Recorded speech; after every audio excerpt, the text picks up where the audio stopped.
It is time to take a look back at this week's headline-making stories in our Reporters Rewind. Our guests at the roundtable are Katie Klabusich, who is a writer and reproductive rights activist. Also with us tonight is writer, actor, and activist Omar Sharif Jr. and New York University journalism professor and just bad mamma jamma of a woman, Pamela Newkirk. But welcome to all of you. You're all bad mamma jammas. It's good to talk to you. Yeah, great to have you back. I like the little ponytail. Well, thank you. That's very nice. cute. Very nice. Okay, so let's talk about, this is a very serious issue, and that is, of course, immigration reform. It has been in the headlines, been in the news for years, quite frankly, and been in the forefront, particularly for this last year.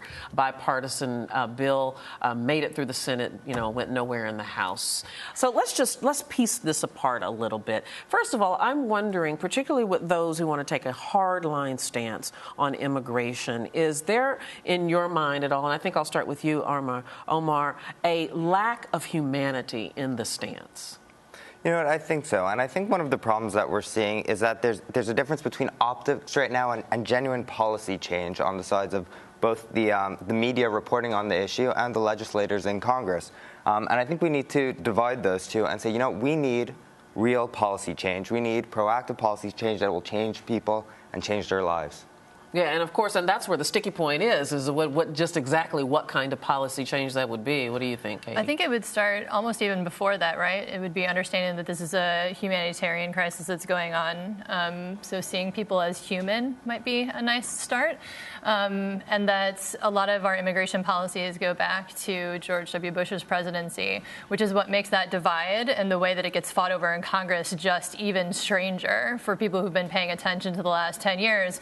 Having this president get blamed for something that wasn't his policy, him not being able to change things, offering to work. So some of the policies are just outdated and have to do with different foreign relations. And some are just, there's a difference at our borders and which direction immigration is going. It's time we, stepped it up and maybe addressed it.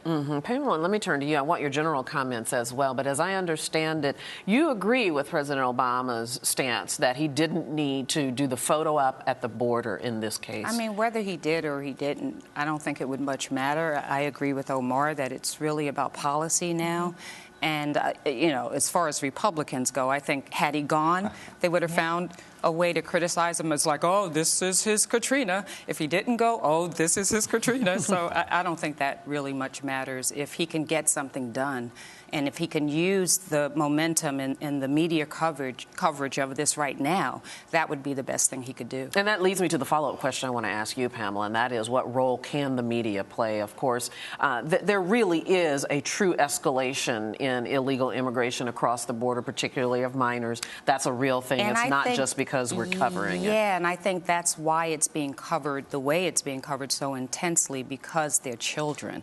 And, that makes it a humanitarian crisis of, much greater proportion than if they had been adults. Because adults have been dying trying to cross the border for years, and the media hasn't really paid much attention to that. But now that they're children, I think it presents an opportunity for some real policy change if, Congress can get it together. Well, and if they looked at it as a bigger picture, too. There's a reason why these children are coming to the border and turning themselves in. It's not like they're trying to cross illegally. They're showing up and turning themselves into immigration in order to get help, because children are dying in their home country. And it's one of those super complicated issues, which makes it hard for Republicans to cover in a bumper sticker. But it has to do with our drug policy, our immigration policy. There are a lot of broader issues. Or lack thereof. Correct.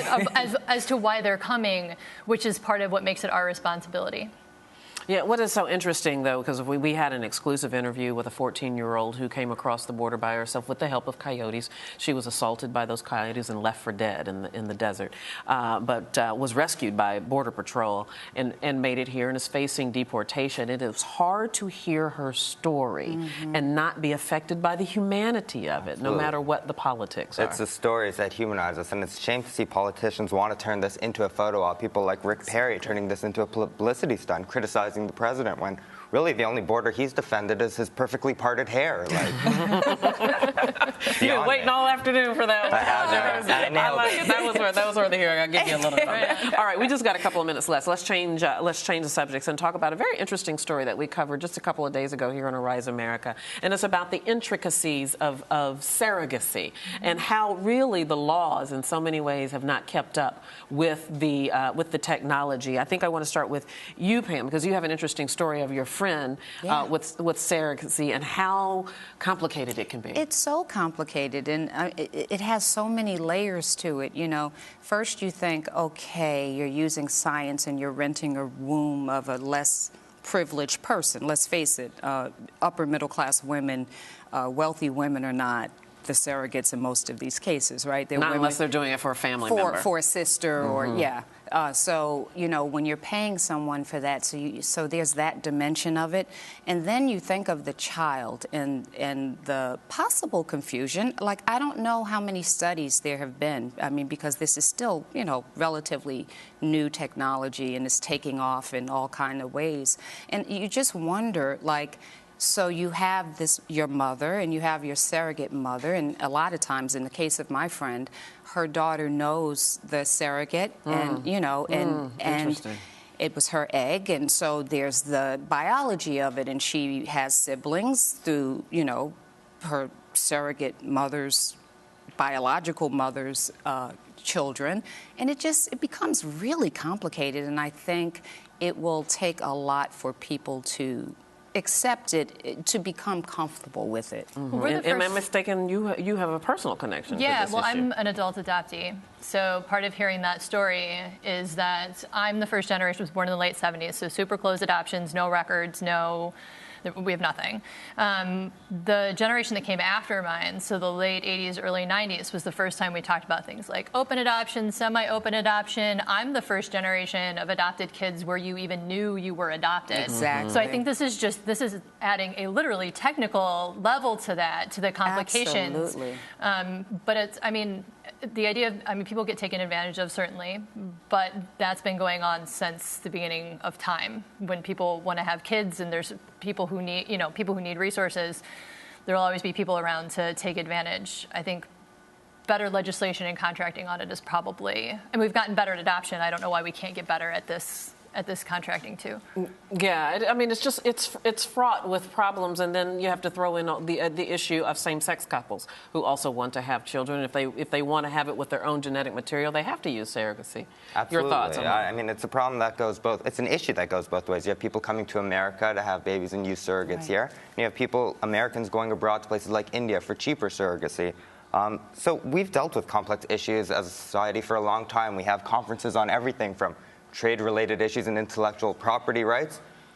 Can't tell me we could have a conference on an iPhone but not about a baby. Let's figure this out. Right. Yeah, we do have to figure it out, and unfortunately, we got to leave it right there. All right, Katie Klabusich, Omar Sharif Jr., Pamela Newkirk. Thank you all. Thank you. It's good to see you.